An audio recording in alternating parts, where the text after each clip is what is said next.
Assalamualaikum warahmatullahi wabarakatuh dan selamat kembali untuk hari ke-11 Sehari Selembar Ilmu. Dan pada hari ini masih lagi berada dalam tajuk yang sama, iaitu jadual berkala unsur. Tapi pada hari ini kita akan pergi kepada soalan trial Johor 2020 pula. Jadi kita tengok dulu soalan. Soalan ditanya apa? Okey, manakah antara unsur yang berikut terletak dalam kumpulan 17 dalam jadual berkala unsur? Jadi soalan, okey, jadi soalan dia beri pilihan jawapan A, B, C dan D, dan di antara pilihan jawapan tersebut ada unsur-unsur yang terdiri daripada kumpulan 18, ada juga yang terdiri daripada kumpulan 1, dan semestinya yang terdiri daripada kumpulan 17. Jadi untuk awak nak mengingat ataupun awak nak identify di antara A, B, C dan D, di mana satu pasangan yang betul yang menunjukkan kedua-dua pasangan ini adalah unsur yang berada dalam kumpulan 17, adalah tak lain dan tak bukan awak kena hafal lah. Tak lain dan tak bukan awak kena hafal, ataupun dalam arti kata lain, awak kena tahu setiap unsur tersebut terdiri daripada kumpulan apa. Okey, jadi in this case, untuk kita memudahkan awak boleh buat satu akronim. Untuk memudahkan awak boleh buat satu akronim yang berkaitan dengan setiap kumpulan yang ada lah. Okey, jadi sebagai contoh, ini di antara contoh akronim. Okey, contoh akronim yang saya gunakan lah. Di antara contoh akronim yang saya gunakan. Okey, jadi kalau untuk kumpulan 18, okey, kumpulan 18 biasanya akronim yang saya gunakan adalah hoi, nenek aku kata tak rabun. Hoi, nenek aku kata tak rabun. Jadi akronim yang saya buat ini, akronim yang saya gunakan ini dah already susun daripada paling atas kepada paling bawah. Maksudnya menuruni kumpulan. Okey, jadi kalau untuk kumpulan 18, hoi, nenek aku kata tak rabun. Jadi hoi ni apa? Hoi ni untuk helium, and then neon, argon, krypton, xenon, and then Rn. This one. Okey, dia dah already menuruni kumpulan. Jadi awak just ingat sahajalah, kalau hoi itu untuk unsur apa, kalau nenek itu pula untuk unsur apa. Okey, jadi kalau untuk kumpulan 18, awak boleh buat akronim hoi, nenek aku kata tak rabun. Okey, tapi saya nak ingatkan kepada awak, kalau awak dah ada akronim awak sendiri, maka awak just ikut sahaja akronim yang awak ada. Okey, tapi kepada siapa yang tak ada lagi akronim, awak boleh ikut akronim yang saya gunakan ni lah. Okey, jadi ini adalah untuk kumpulan 18. Okey, manakala untuk kumpulan 1, akronim yang digunakan adalah hey, Lia nak kahwin tapi dia rabun, cacat, fras. Okey, jadi awak tengok dekat sini, tapi dia ni, ini adalah tambahan tapi dia ni adalah tambahan. Okey, jadi macam biasalah kalau awak nak buat ayat BM kan, mesti kena ada tambahan sikit, tambahan itu, tambahan ini untuk mencantikkan lagi ayat. Betul? Jadi akronim ni pun kita ada tambahan sikit lah, tapi dia. Okey, jadi awak sentiasa ingat tapi dia ni tak ada sebarang unsur, tak ada sebarang unsur. Okey, jadi hey, Lia nak kahwin tapi dia rabun, cacat, fras. Gitu dia. Okey, jadi itu adalah akronim untuk kumpulan berapa ni? Kumpulan 1. Okey.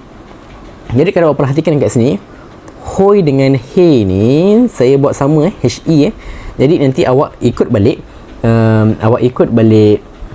dalam jadual berkala unsur yang sebenar sebab saya rasa yang ni saya ada misunderstood, ada tersalah tulis kat sini. Okey. Jadi kalau untuk kumpulan 17 pula, saya selalu gunakan cabai. Kenapa? Sebab dalam kumpulan 17, kita ada 3 unsur yang utama yang kebiasaannya kerap sangat keluar dalam soalan.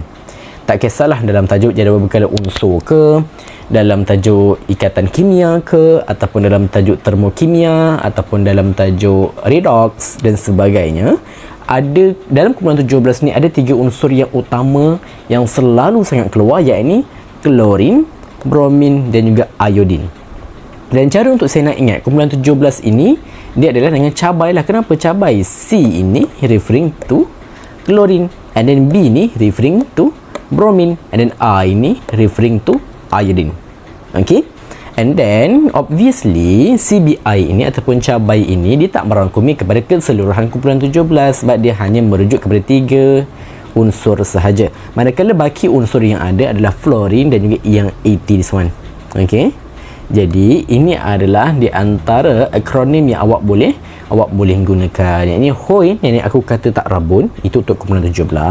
Dan kumpulan 1 He, Lia nak kahwin tapi dia rabun cacat fras. Manakala untuk kumpulan 17 saya selalu gunakan adalah cabai.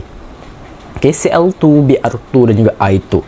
Okey, and then kenapa dekat sini awak nampak dia Cl2, Br2, I2, F2, AT2. Kenapa belakang dia ada dua ni? Kenapa kumpulan 17 ni banyak sangat dua belakang dia ni? Sebenarnya, okey, reason nanti awak akan tahu untuk hari yang seterusnya, untuk SSI hari ke-12. Okey, sebab hari ke-12 ada kaitan mengenai dengan this one.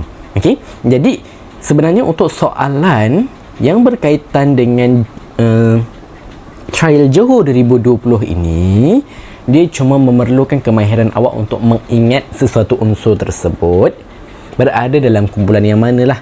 Jadi awak kena pandai analisis. Jadi kalau awak tengok dekat sini sebagai contoh klorin okey, klorin ni awak tahu dah, klorin berada pada kumpulan, okey maaf klorin ada Allah. Sekejap bagi saya padam jap. Okey, klorin ni berada pada kumpulan 17. Tapi radon ni ada dekat kumpulan mana? This one. Berada pada kumpulan 18. Jadi betul tak pasangan ni? Salah lah. Jadi C bukan. Okey, hydrogen ada dekat kumpulan 18. Okey, hydrogen ada dekat kumpulan 18 ataupun kumpulan 1. Saya takut tersilap, jadi awak ingatkan balik Okey, jadi hydrogen ni neon. Okey, neon. Kita cek neon ni ada dekat kumpulan 18. Ini ada pada kumpulan 18. Jadi B pun bukan. Yang A pula helium, xenon. Okey, kita cek xenon dekat kumpulan mana ni? Xenon ada dekat kumpulan 18 juga. Jadi xenon pun bukan, dia berada pada kumpulan 18. Jadi A bukanlah. Okey, jadi D kita ada iodine, kita ada fluorine, yakni F2 dan juga I2.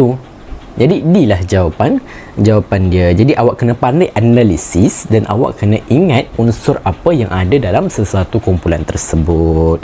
Dan nak ingat dia, awak boleh buat akronim lah. Okey, jadi sebenarnya untuk hari ke-11 ini dia tak banyak sangat penerangan. Dia lebih kepada akronim ataupun cara untuk awak nak mengingat sesuatu tersebut. Okey, jadi kita jumpa pada hari yang seterusnya untuk hari yang ke-12 sehari selembar ilmu. Bye.